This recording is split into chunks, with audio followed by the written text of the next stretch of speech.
morning, everyone, and welcome to this Live in the D on this December Monday. We are so very excited to welcome my guest host for the week for the show.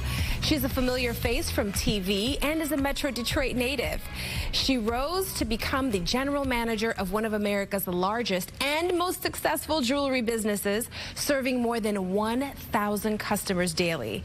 With her family, she piloted the television show Hardcore Pawn and American Jewelry and Loan. Now, the show has become a huge success and #1 in its time slot and still has a huge following.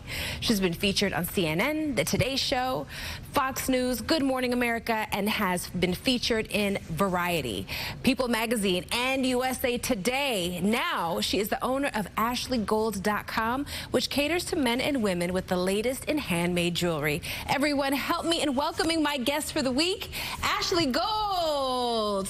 Give me that applause track. Yes, it's so exciting to have you. Thank you. You're always such a delight. Now we get to hang out together for the entire week. Thank you. I'm really excited. It's such an honor. Such a good time. Well, thank you for being with us, of course. Thank you. Now, people obviously recognize you and know you from Hardcore Pawn, so let's start there.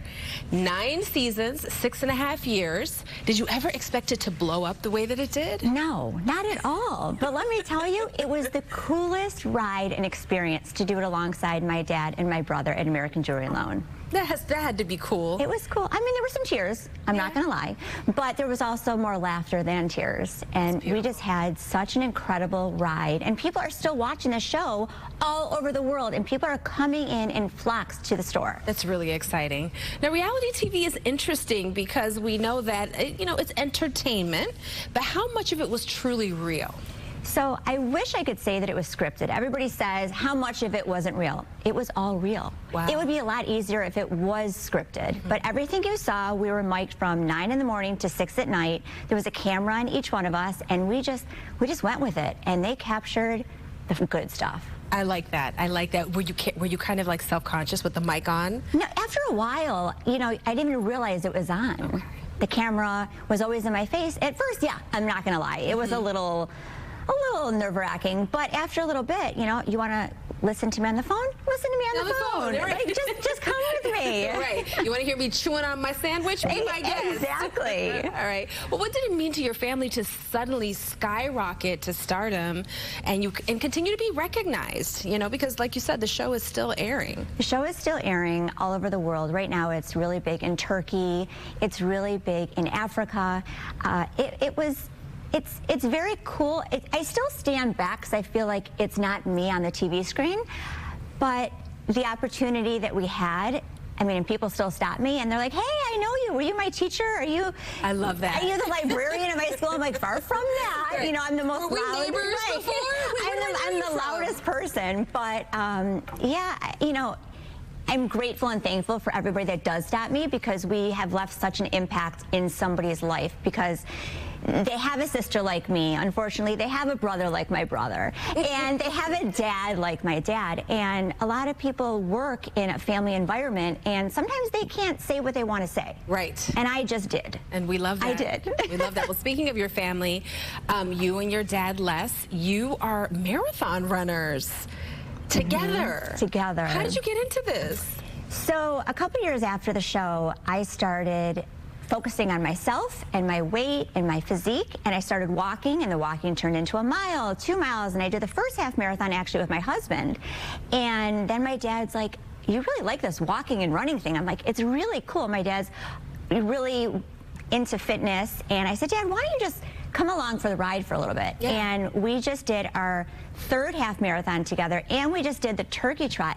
And he was the one like running, and he's like, come on. I'm like, Dad, I can't do it. And my dad's 74, and I'm just like, Dad, we got to slow down a little bit. And, you know, he pushes me to that finish line, just like he pushes me to that finish line in my work. I turn to my dad, my mom, and even my brother with some things, and they just help get me through that finish line in life, just like the finish line in the half marathons.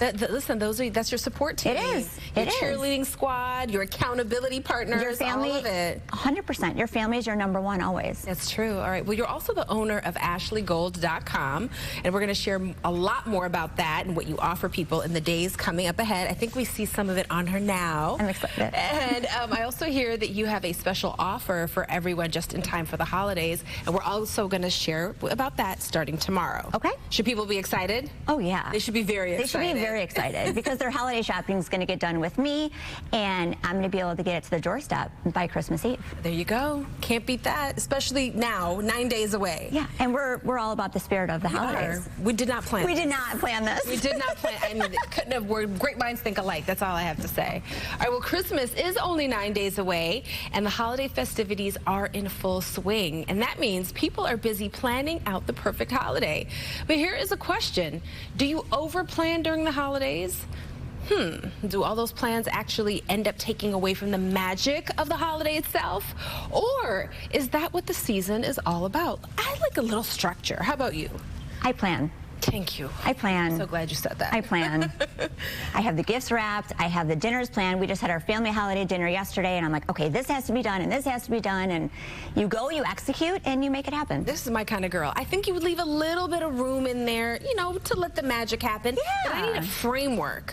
Like, we're going to have breakfast at this time. We're going to, in a lot of places, you need reservations. You do. This isn't the time of year where you can kind of just float. You can't be lax. No, you cannot. And that tees up our Couch Club question for today. Let's bring in April Morton to find out how you can join the Couch Club. Yes, ladies. We have to plan, right? I mean, over planning just kind of comes with the territory of the holidays. Just can't get around it, right? Right. So I'm curious to see what people out there have to say. So for today's Couch Club question, we asked, do you overplan during the holidays? You can answer right now by scanning that QR code on your screen, or you can also head over to clickondetroit.com and vote there, as well as leave a comment. Be a part of this conversation because, as you mentioned, Tati, we're just a week away from Christmas and the holidays. And so I want to know, like, and if someone has a strategy, what is your strategy? Because I definitely overplan. So is it 3 yeses here? I think I wouldn't say overplan, but definitely have a strong framework. Because here's the thing.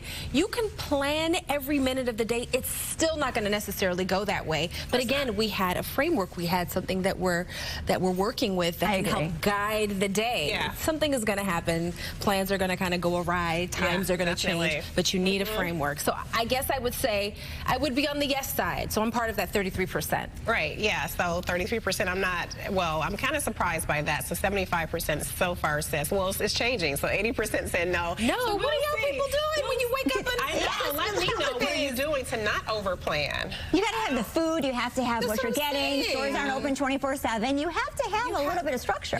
You have to. Maybe these are not the hosts. Maybe we're just the hosts, and that's what it is. So, So we'll see. I'm curious about this one. So we'll share those final poll results as well as some of your comments at the end of today's show. So for you all out there not planning or over planning, what's going on? They're coming to our houses. That's what they're doing. I'll host. I already have it all figured out. Exactly. You're welcome.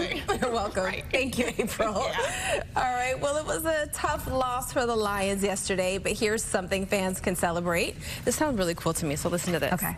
Detroit Lions themed suite is now ready to be enjoyed at a resort up north. Should we go? Listen, sign me up. It's the Touchdown Suite. It is at Grand Traverse Resort near Traverse City. Look at this. Look at this. This That's looks very really cool. good. And I love it up there.